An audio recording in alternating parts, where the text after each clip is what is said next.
Hello and welcome everybody to Roll to Cast. Yay! The Any Winning TTRPG podcast. That's right. I am Phil. I played Zhang on this season. And I am Ellen, and I played Kana Hoshi. And yeah, we are wrapping up our content for our Avatar Legends season. That's right. This is going to be the last Avatar Legends episode. It is. Soak it all in now. Yes, and we've got something very special for this episode because with us today is the co-owner of Magpie Games, creative on Zombie World, Masks and Root, and lead designer of Avatar Legends. Oh, just a little game. You may have heard of it. You may have heard of it. It's Brendan Conway. Yay! Hello. Hi, happy to be here. Thank you for having me. No We are problem. so happy to have you, Brendan. It is a pleasure. I like to start with at the beginning because it's a very good place to start. So for you, Brendan, where did it all start with games, with board games, and with role playing? Yes, I hear that your father is a nerd. Is that correct? Yes, in that way where as he grew older, I think he kind of did a little bit of a growing up and putting away childish things, which I just refused to do. So when I was younger, like, he was the one who definitely introduced this stuff. He brought me to the local game store, and it was there that I played D&D with the GM Bob, who I will always remember because he taught me much about the cruelty of DMs and how I asked for a dagger one time. I got a silver dagger and it came to me dull, and he was like, "Well, you didn't ask for it to be sharpened." Well, that was a lesson. That's how I learned D&D. Yeah, when you say Bob, I'm hearing like Bob. You're from New Jersey, is that right? Yes, is that's that right, why yeah. everything was a bit harsher? Even your DM? I tend to think, in retrospect, looking back on it, I'm like, he was running D&D for a table that had to have 12 to 16 kids of assorted ages. And I feel like the way he kept his sanity was by messing with us. 12 to 16? That is a lot. Wow. I can't. Just thinking about combat makes me want to cry a little bit because that would be so long waiting at a table. Like, when do I get my turn? And then rolling and fumbling. And it's like, okay. That's exactly how it felt. And of course, you would be lucky if you survived the combat. That was the other skew of it. So it was a victory just to come out of the session alive. Wow. Shout out to Bob. And what's your journey like from that point to where you are now, designing games and sort of having this creative life? So I was playing games for years and years and years after that, and a lot of the time with my high school friends and then college friends, and mostly just doing it for fun and periodically noodling on stuff the way I think we all do when you're running games, figuring out how to make things better, coming up with your own little magical items and stuff. And for me, most everything changed when the Fire Nation attacked, but it tends to do that. Yeah, I had to do it. Yeah. It started to change when I started connecting with a lot of the scene out there, people who were going to conventions in New Jersey like DexCon or Dreamation or Metatopia, and I started meeting more people, and in turn I eventually met Mark Diaz-Truman, and through a couple of different avenues I wrote a really long description of an epic magical item for Dungeon World that I shared, and then I started building something on it as a really, I didn't think anything was going to come of it. It was just supposed to be a nice, fun little reward for a tiny Kickstarter we were doing for a convention where I was going to run this Dungeon World scenario, and I just give everybody my notes. And so that blossomed into me writing a Word document that was like 50,000 words, which was far more than, no one had expected that. So we turned it into a book. I would say you exceeded the word count just a little bit. Just a little bit. This has always been my personal bugbear and challenge, is my battle with word counts, really? Wishing they were always higher. You got to have a good editor, right? Pull you that's back right. in. Yeah. At this point, my wars mostly exist with our primary layout artist, Miguel Angel Espinosa, who sees the words I wrote and says, "Brendan, you can't do that." It needs to look pretty on a page. Needs to fit on a page for one, I guess. Exactly. You mentioned Kickstarter, and first off, congratulations Yes. on your Kickstarter for Thank Avatar Legends in particular. Yeah. Congratulations on the book; it is gorgeous. We wouldn't have been able to play this season if not for the Kickstarter, because we were early Kickstarters, so we got the game before it has hit print, hit print, and That's awesome. it was really special to kind of get our hands on this, and the book is so Yeah, thank you. beautiful. It's wonderful, yeah. So I had a little bit of a look, and you kickstarted a couple of things that I know of that I found on TTRPG Analytics. So Zombie World was funded like 1,000%. Masks, I think, was like 2,000%. And then Avatar Legends was like 19,000% funded. $9.5 million raised. Yeah. Amazing. Yeah, you definitely, it's like your word count. You definitely hit it, and then you just kept going. So I guess I have a couple of questions around Kickstarter. So I guess the first one is, how do you feel about Kickstarter as a way of creating things in this space? Do you think it's like a good system, or do you just think it's a necessary one that you're making good use of? I think it's one of those complicated questions because everything's always evolving and changing. Our business, Magpie Games, would not exist were it not for Kickstarter. I was not one of the founders. That was Mark Diaz-Truman and Marissa Kelly. But the first couple projects they put up, they only were able to do on Kickstarter. And they always like to tell the story of how they got like $2,000, $5,000. That was insane. Wow. So much money. Still sounds like a lot of money to me. Mind blowing. But over time, we still have been using Kickstarter consistently for pretty much everything we do. And our business just would not have functioned. We would not have been able to achieve the success we have.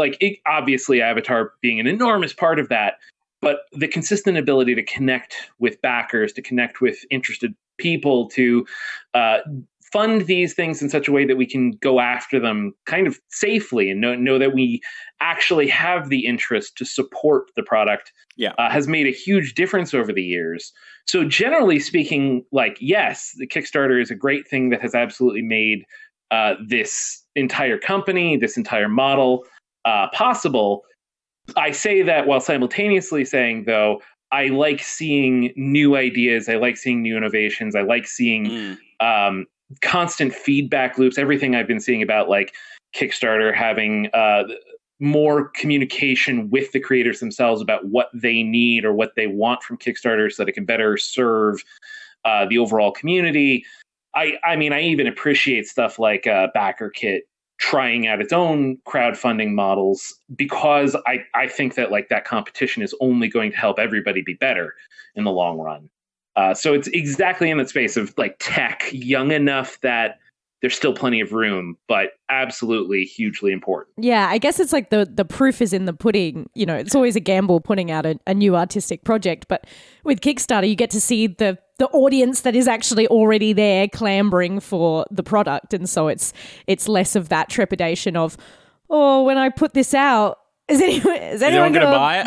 Is anyone going to like it? Whereas, I guess having the fans early on in the process is we will pay for this if you just give it to us. Here's the money. Now go make it. If you build it, they will come. Yeah. Excellent. Exactly. Yeah. I mean, just for its ability to even let fans know that we are doing something, that something exists, because that's always one of the hardest parts about doing creative work is letting people even know that it exists so they hear you. Kickstarter's efficacy there, leaving aside even anything else, has just been such a boon over the years. And to not only let people know, but invite them into the project as well. Yeah. Yes. Absolutely. Special benefits. The dice are very pretty, I must say. Ellen's our resident dice goblin. So. Hello. I won't be happy until there's more dice than there is of me. Needs her weight in dice. Yeah.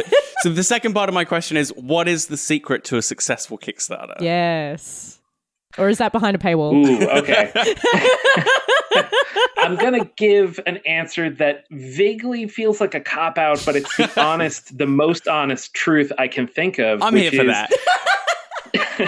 You need a team of people who can help handle all of the different aspects, who are going to support their own different pieces who help you plan the whole thing and like really plan it, have plans for what happens if it fails, have plans for what happens if it succeeds overly much. But doing all of that work yourself can be incredibly difficult and draining, and you're much more likely to just sort of leave certain things off.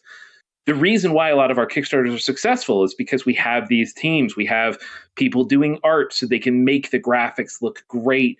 We have people who are watching the comments for us. And obviously, it can be really tough when you're starting off to have this full team, to have everybody doing these pieces. But the more you can sort of invite people in and help support these different pieces, the more you can tap other Kickstarter creators for advice, for what they would suggest you do, for things you should pay attention to or be aware of, the more likely you are to build that base and have a strong Kickstarter. Like at this point, the lessons we have learned about things that work and things that don't work have been hard-earned over years and years of doing it. And if you are starting out new and you can like ask us questions and tap us and ask other people who've had incredibly successful Kickstarters and break down their pages, you can just build off that knowledge that's already there, functionally having the equivalent of a little bit of your own team building on that existing institutional knowledge. So I would just say that the key is, if you're starting off, even if you are like, I have this project, this is in my heart, I really want to do this, and I'm by myself, try to talk to people, try to seek additional support from people. The people in this community can be lovely and wonderful and kind and supportive. And if you contact a lot of these creators, they will help provide some of the advice, or they can point you in some of the right directions.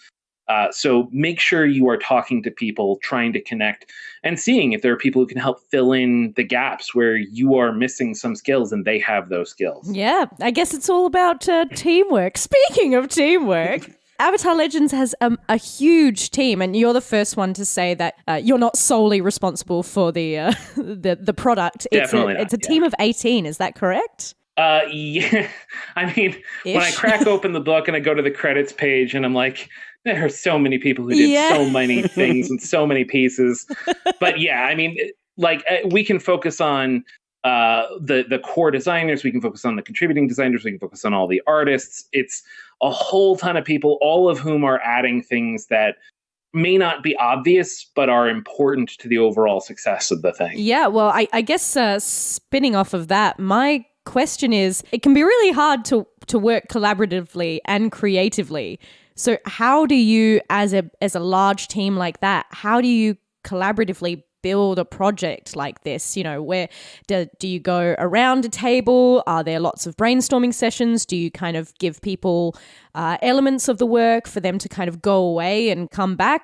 How does that kind of look like? There are a couple things you said that we did, and it was sort of a combination of strategies. We had big meetings up front where we assembled large teams and we got a bunch of feedback and ideas and opinions and thoughts from a lot of the people involved. But then we would drill down to, okay, now we have to act on those. Now we have to start coming up with the actual implementation of mechanics. The design process was one of the earliest pieces of the overall thing. So that's sort of what I'm talking about here, when we had these big meetings and then we drilled down into core mechanics. And then later we would circle back to big meetings and check back in. How is this working? We would ask people to go away and play test, and so they could actually see it in action and then come back and provide their feedback. And then we would have to parse that feedback and work on it.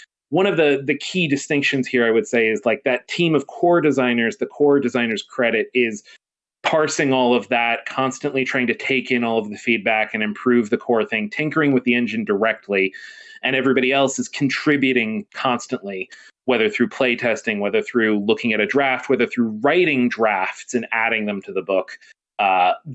Everybody's adding constantly, but the core game design had to have a little bit of the stability of saying, like, cool, this is the engine, we're going to touch it, then we're going to check back, how's that working for everybody? It's not working? Okay, we got to go back, we got to adjust it, we got to turn the knobs, we got to tighten the bolts, we got to make it work better there.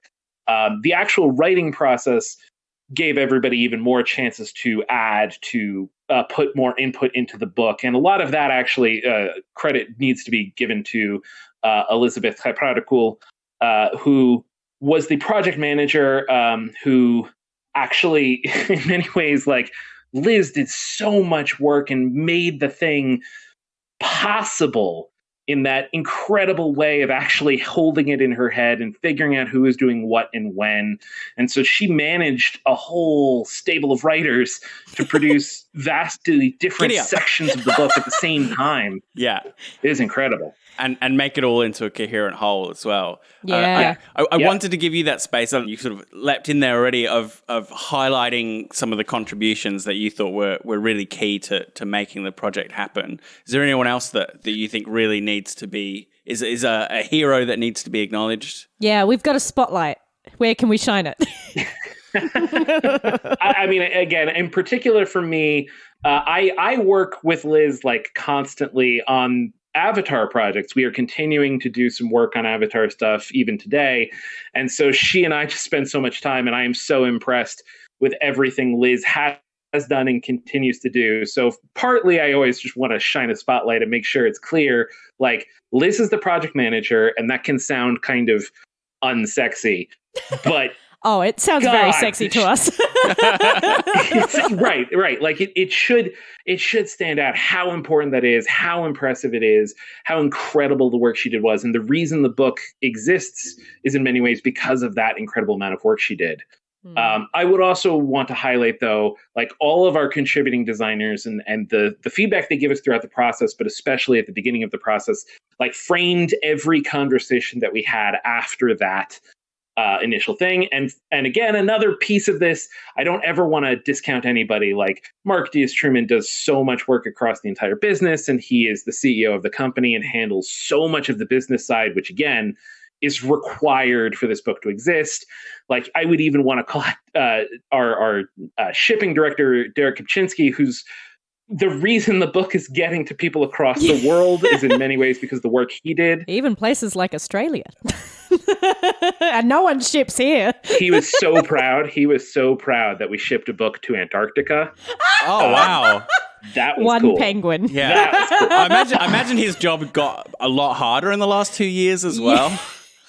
Yes. It became a slightly different kind of. We recently moved into moved into our new office shortly before the pandemic started.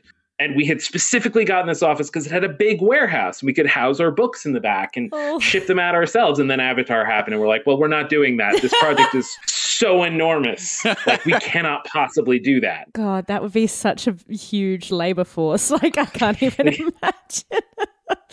Definitely not the work of 18 people. I was just making sure I pointed the spotlight as well at Marissa Kelly as the art director and Miguel Espinosa as the layout and graphic design artist for the book. Because the thing you said of like how pretty it is, obviously the artists did an enormous amount of work and everybody's contributing. But like those two together, the reason why page after page the book is consistent and gorgeous, and it has all these great chapter images and all these super cool, like, just you flip the page and you see a new thing. Mm-hmm. That's that team, and they deserve so much credit for that. Oh, yeah. We always appreciate a good layout. I think we had a lot of fun laughing about The Witcher with Cody Pondsmith, who decided to write into layout as one person. Yeah. So having a team, really Very helps out there. So we'd love to drill it down a bit more into Avatar Legends specifically. We've had a lot of fun playing it. So we did a 100-Year War era. Yes.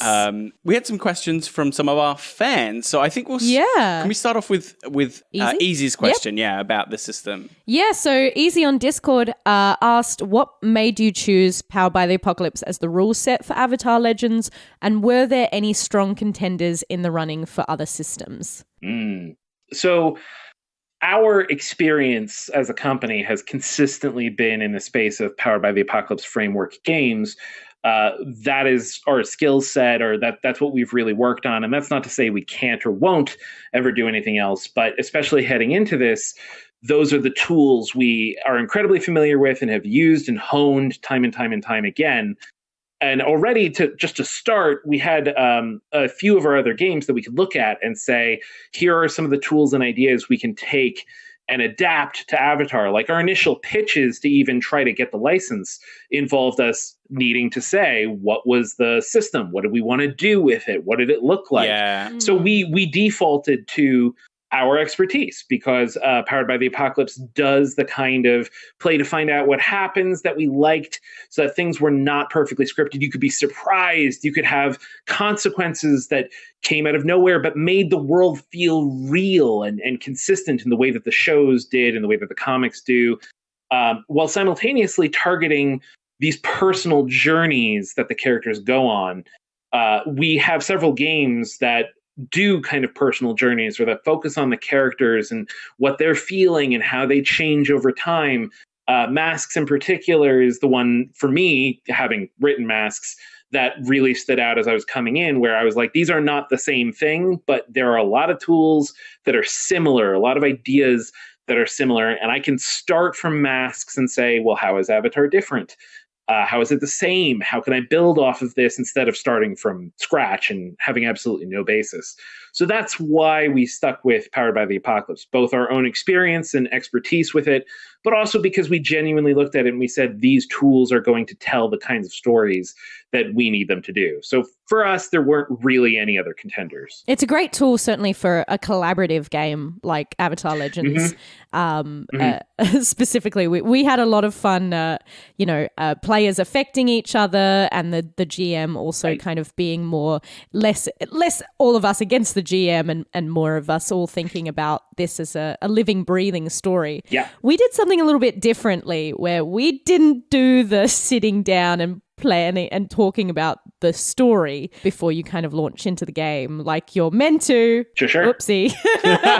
I guess the difference of running a game for a podcast versus around a table. Sure. Does that take, because the process is a little bit like storyboarding, does that take any of the surprises out of, if you talk about it as a group, our scene will begin here and end there. Does that take any of the surprises out? But also, does that benefit, fledgling role players? Is it a little bit Brechtian in the idea of like, we start here, we end here, but how we get there is all up to you? What's the kind of thoughts there? So the way we intend it to be run is like the very first thing, the time when the group comes together for the very first moment, that whole, essentially the pilot episode of your TV show. That's sort of scripted. That's sort of, we're just going to talk about it. That's sort of, we're just going to slip past that. Mostly because there is potential to derail every single aspect of the game if you actually play through it. You can have unfortunate moments where a character's like, I don't actually know why I'm here. I don't actually know why I'm with this group. I would just stay home. And we don't really want that. Yeah. Like we want everybody to be invested, and everybody, essentially it's a predetermined conclusion. The pilot episode ends with all of the main characters being a group. There's nothing to discover.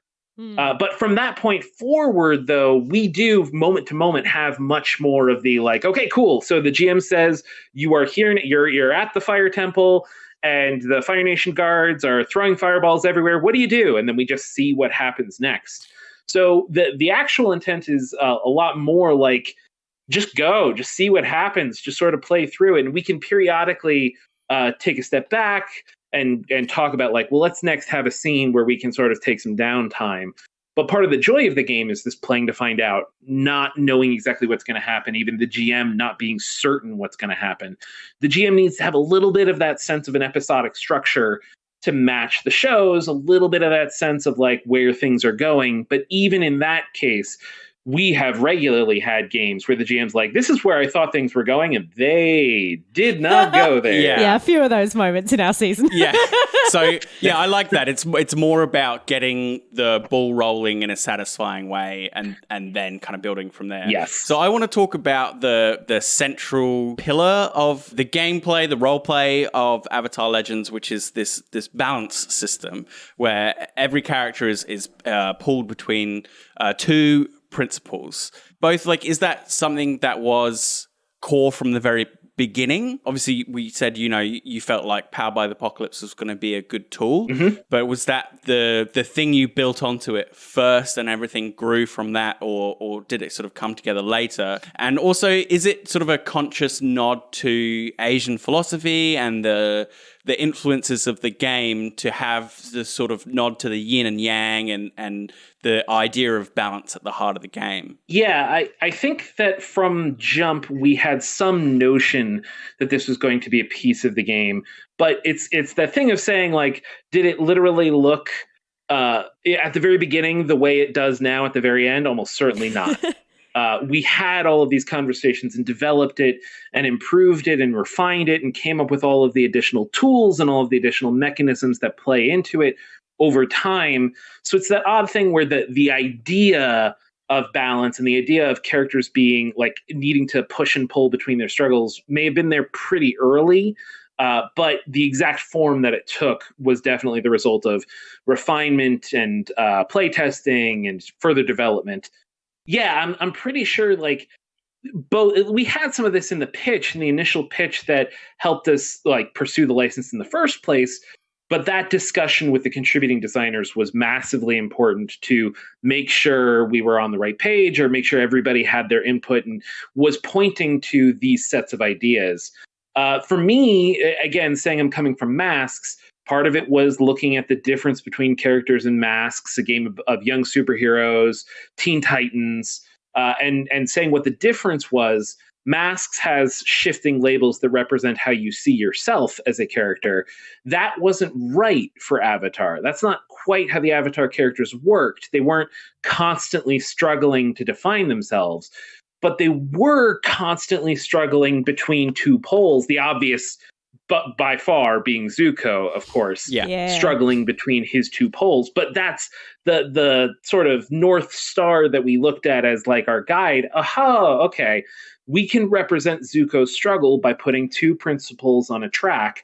And then the real thing, the real difficult piece of all of it is making sure that those principles are so perfectly chosen in terms of their words and their ideas that it's not a case in which something is clearly the correct answer, that you have a choice to make that's going to come through the course of the story you're telling. Some of the later playbooks slightly violate that. They have more of a clear, one of these is the better answer than the other. But the vast majority of the playbooks are designed so that we want you to actually see, who does your character become? It's not a wrong choice to fall off the edge or to pick one principle over the other. That does not mean you're imbalanced. It means you're just choosing and deciding who you really are and changing. And eventually it means that story's over. You've resolved this question of the principles. It's not a question anymore. You should change playbooks and get new principles so that there's a new question for your character. That was a key insight that was not for sure there at first. This idea that the center of your balance track can also change, and balance does not mean somehow sitting smack dab between the two principles.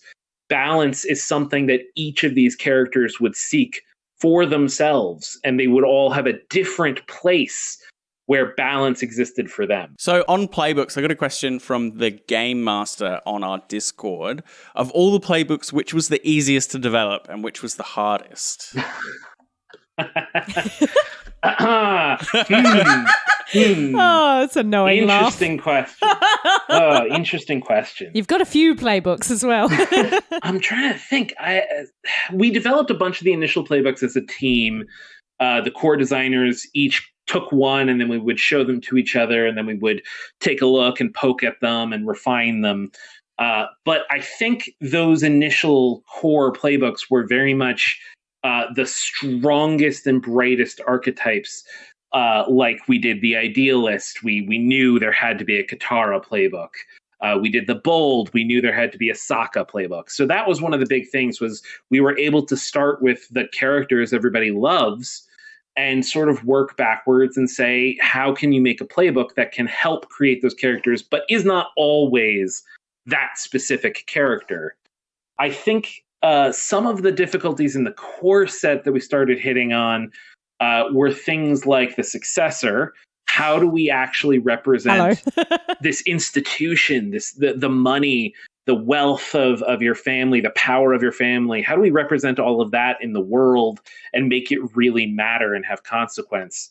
I think the Prodigy was oddly a little bit tough because we didn't want to make a playbook that just made you better than everybody, even though, that's tough. We just didn't want one that was so utterly overpowered, and yet it had to be powerful. You had to feel like Toph. So it was very much walking a tightrope to get that exact fine line. And for me in particular, I think I designed the pillar, and I really enjoyed coming up with how to represent Suki and Suki's own particular brand of being a leader, being this expert figure, but she can move into the spotlight and she can move out of the spotlight. And what does it mean to be this kind of team player role in a way that a lot of the characters aren't? So there was a lot of work for me it was difficult in the sense of trying to solve this puzzles. How do we represent that? How do we make that work?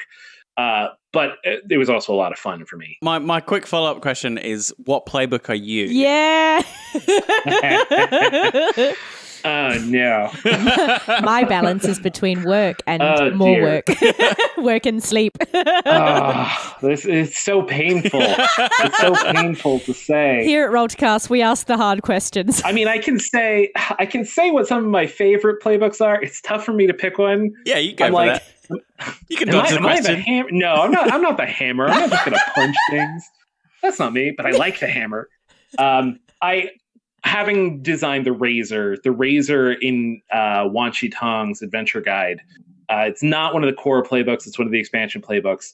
But because I always had in my dark little heart this desire that wanted the story where Azula stops being just a monster and actually becomes part of the team and tries to maybe be a better person, the razor is my playbook for that. So that's kind of one of my favorites. Yeah, it's a tough story to tell. So yeah. It's really yes. good. Because everyone hates Azula. Yes. I was going to ask, we have a lot of cool things happening in Avatar. We have players affecting each other. We have people calling each other out. But largely the system is non-lethal.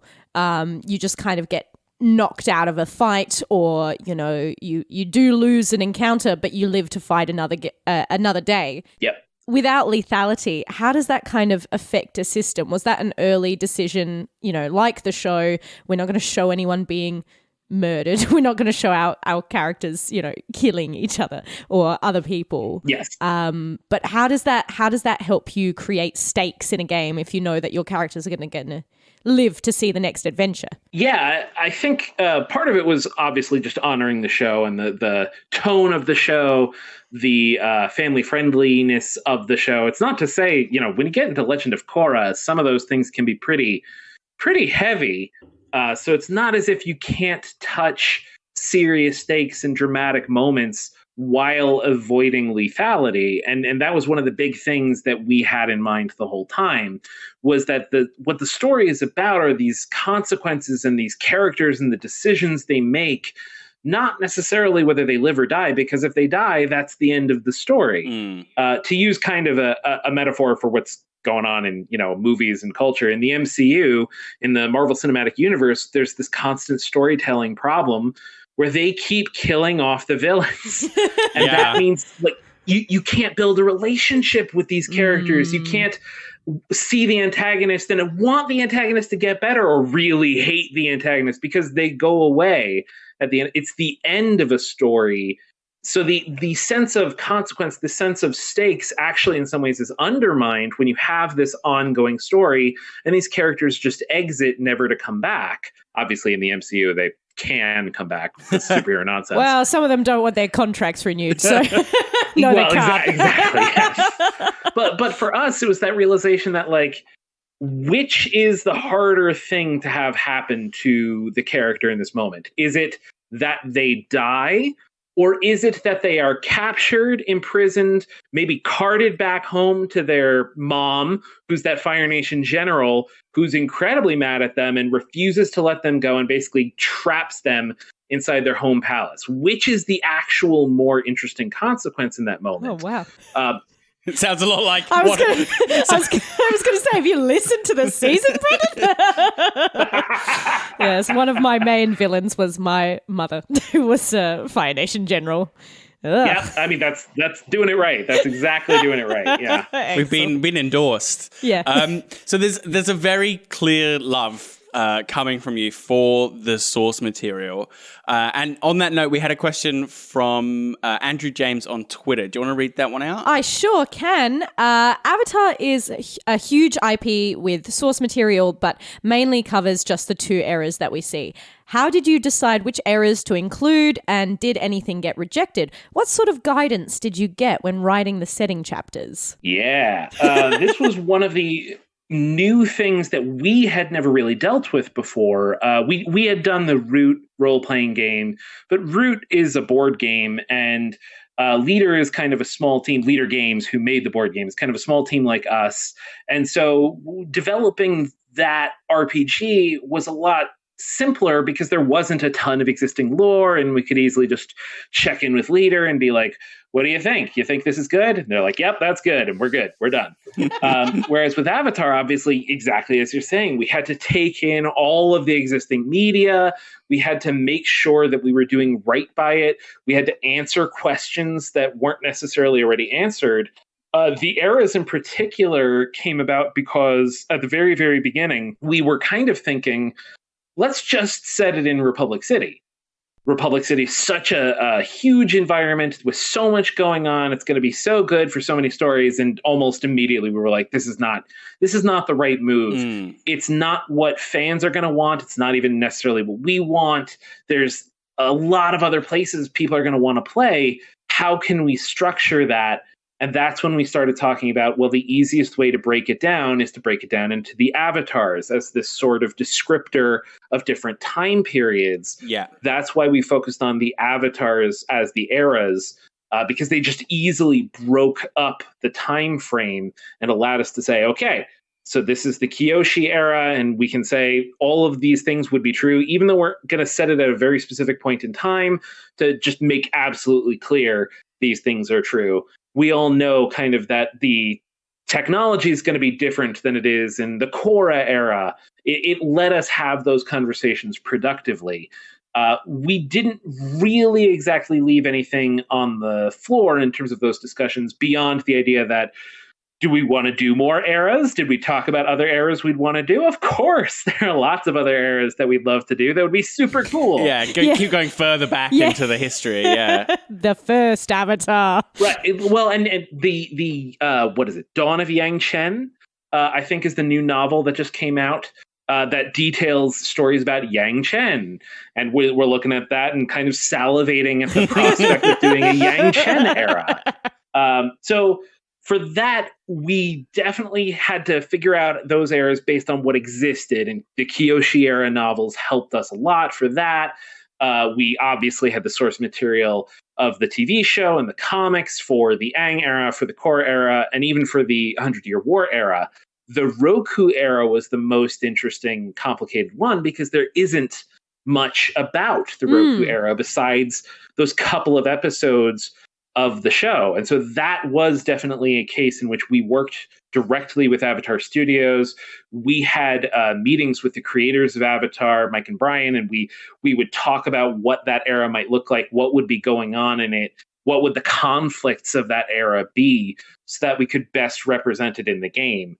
So, and it's worth noting, everything we did went through the process with the rest of Avatar Studios, with Nickelodeon, to just make sure it was reflecting the overall property and making sure it was adhering to their vision, their creative vision for the overall thing. Speaking of getting to work hand in hand with Nickelodeon, obviously you had to pitch the idea of an Avatar TTRPG for them. So what was the beginning idea of why did you want to make an Avatar TTRPG? Obviously there are parallels there with coming off of Masks and making stories about young people deciding who they are and what they want their future to be. But what specifically about Avatar was sparked the idea of, I think this would be good for a TTRPG. Let's go see if we can get the IP. So at some point we had these conversations where we were kind of like pie in the sky. We can get anything we want.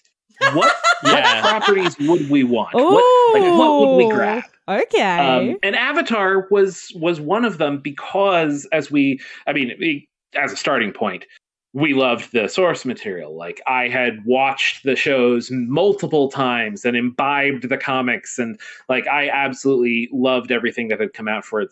So I was already just a fan of the whole thing. So we made the list of all the things we could think of, but the actual defining quality that made the difference between things that we were just fans of and thought were cool and things we thought would actually work as RPGs and therefore that we wanted to work on was this sense of like a larger world that had more stories to be told.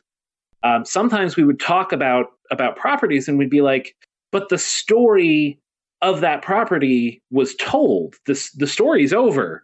There's not something more important to say there. There's an argument that, I mean, off the top of my head, Harry Potter is one of the ones that leaps to mind as a tough one. Like, you could imagine the stories of all of the other students, so maybe there is space for more stories, but simultaneously you're like, but the story was Harry and Voldemort, and how many other stories are there? Are we sure there are other stories? Then you get into cursed child territory. Right. But like here, we could immediately say we have these two different shows. We have these two very different avatars. They already prove there are so many stories to tell, and this world is so big, you can imagine stories in the Earth Kingdom, stories in the Fire Nation, stories in both of the two water tribes.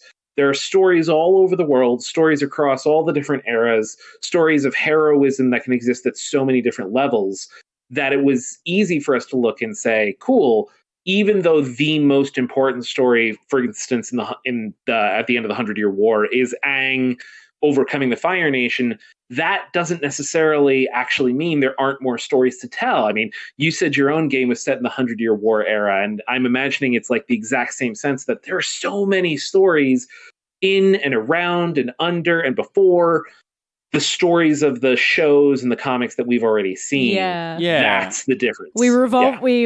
Our main thing was, Chris talked about this in our last episode, our wrap-up episode, but that he really wanted to explore the story of the Siege of Ba Sing Se. Yes. Because obviously it's a thing that we know happens. Yes. But there's not a lot of talk about how they staged that siege, what happened. You know, they would have had to have planned that and move into it. So yeah, it was that thing of Avatar's such expansive lore that really can go anywhere. And even though there are these milestones that happen in the lore, there's still a lot of grey area about how and when, but there's a lot of implication that it's going to affect a lot of people's lives. You just don't hear from them. Yep. I mean, I do have a spring-off question, which is a bit naughty. What other IP would you grab? And what's one of the IPs that you put on that list of like, oh, we'd love to do that, but then you went, oh, that actually would never work, ever? Let's see. So there's some of them that I'm going to hesitate to say only because we still might have a shot. Yeah. Oh, okay. So you don't want to blow it. I don't want to go too far. But like one of them that I know a bunch of people in our company are clamoring for is we're sort of interested in the Horizon Zero Dawn. Very cool. Horizon Far West. That would be cool. That seems expansive in exactly this way, that even though it's about Aloy, there is a big world there. There could be lots of stories there. We really just liked the world building of that place. For me personally, this is the super nerd answer. And I still really do want this one. But it's the culture books, the culture novels by Ian M. Banks. Oh, yes. You got one nerd. 1 out of 2. Yes. They're a post-scarcity sci-fi society where that's your jam. Yeah, they've moved past the need for like individual like struggles and stuff. Mm-hmm. So it all becomes like expansive and all the ships are sentient and have great names. Oh, brilliant. Great. Phil's on board. Phil's your first Make it for Kickstarter. me. Yeah. Let me know when I'll be the first backer. Yeah, if you want to, is it $9 million? What? Yeah, that's right. Yeah. You want to fund that, Phil? Not sure I'll have quite the same pull as much as well loved as they are. Yeah. I wanted to ask, so obviously the book is just coming out. And that's great. That's fantastic. But what is next for Avatar Legends? What have fans and people who are diving in now got to look forward to? So I'm pretty sure that these things are now officially announced. Trying to remember, I think I was the one who announced them at New York Comic-Con. we have a book coming out that is just about Republic City. It's focusing on the city as a full and deep and complex location. It's going to include several new playbooks. Obviously, those can be used in any setting at all. But it's also going to include new techniques. It's going to include a few more write-ups, those legendary NPC write-ups for a few more of the important characters of Korra era. It's going to include rules for pro bending, rules for mechs, rules for car chases. There's a bunch of fun stuff in that book that I'm excited about. And we also have a starter set coming soon, I think, that should hopefully be a really nice springboard for people who are even less familiar with RPGs. For all the mums and dads out there who don't quite get it. Exactly. Well, I think we are ramping towards the end of this episode. Would you like to, have you got any last thoughts, Phil, or last burning questions? I'd just like to give this opportunity for you to do any kind of shout-outs or promote any projects that you've got coming up, or is anything, open floor for you to talk about whatever you like. Yeah, take the stage. So basically I work full-time at Magpie. I'm a co-owner at Magpie. So most of everything I would want to plug in terms of my own work comes through in Magpie. If you ever want to follow that, check out the Twitter at Magpie Official. Got a very active Discord as well. Yes. We have an awesome Discord. A lot of credit there talking about like all these people on the team who do so much important work that is not necessarily recognized in the book. Like Kate Bullock is the community manager, and she does amazing work managing that community and helping make sure all these events go off, and she's incredible. But the big thing I wanted to plug, it's coming soon. The Kickstarter backers are getting their books, and the PDF is coming out. So if you're not a Kickstarter backer, stay tuned. You will shortly be able to pre-order Pasión de las Pasiones. Ooh.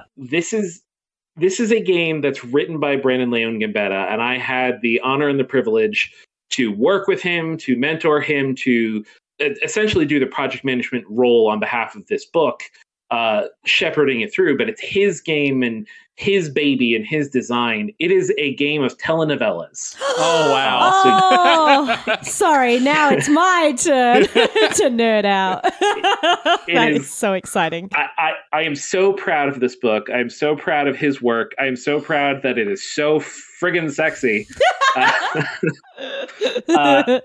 It is a delight. I'm really happy that it's going out to people. I think it would be a kick for anybody to take a look at it. So keep your eyes peeled. The pre-orders for that are coming, and it will be available for everybody to purchase from our website.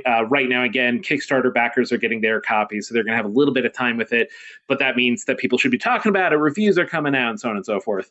It's just such a delightful game with so many fun ideas. There's a playbook for just playing the twin of another character, which is brilliant. Are there rules for amnesia? Yeah, amnesia or coming back from a coma. Being your one of my own favorite things. It's one of my favorite moves in the whole book. There's a move that lets you accuse someone of lying, and the move is not dependent on the truth. Yes. So you can accuse someone of lying, and as far as everybody at the table knows, you're wrong. They were telling the truth. But by making the move, you can rewrite the fiction. You can suddenly change things and reveal, no, they were lying. Oh my God.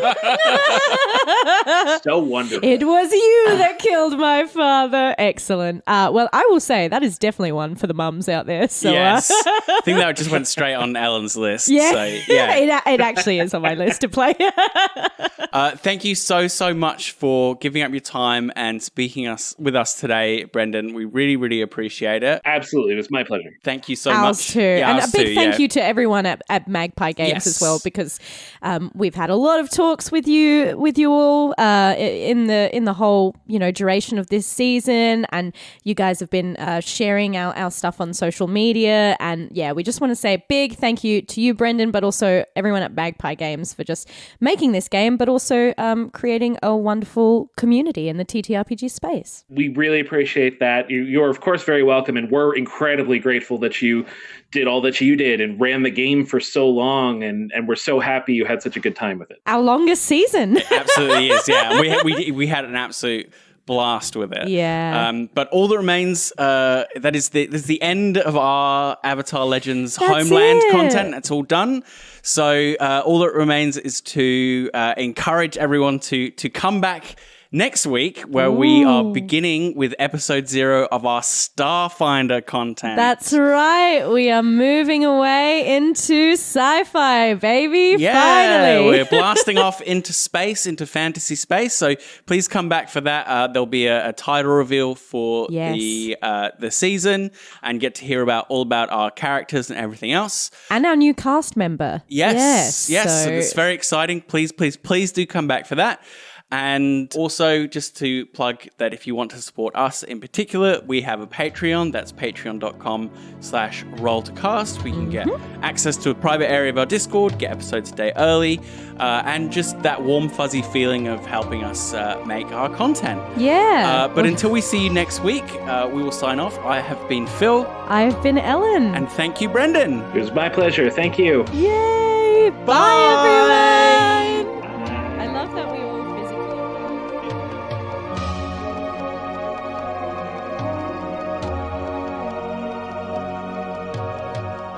You have been listening to Homeland, which is a Roll2Cast production. The best way to find us is on Twitter, Discord, and our Patreon. All our podcasts are on Acast, Spotify, YouTube, and all good podcatchers. You can support us on Patreon at patreon.com/Roll2Cast. Avatar Legends, the role-playing game, was created by Magpie Games. Nickelodeon, Avatar, and all related titles, logos, and characters are trademarks of Viacom International Incorporated.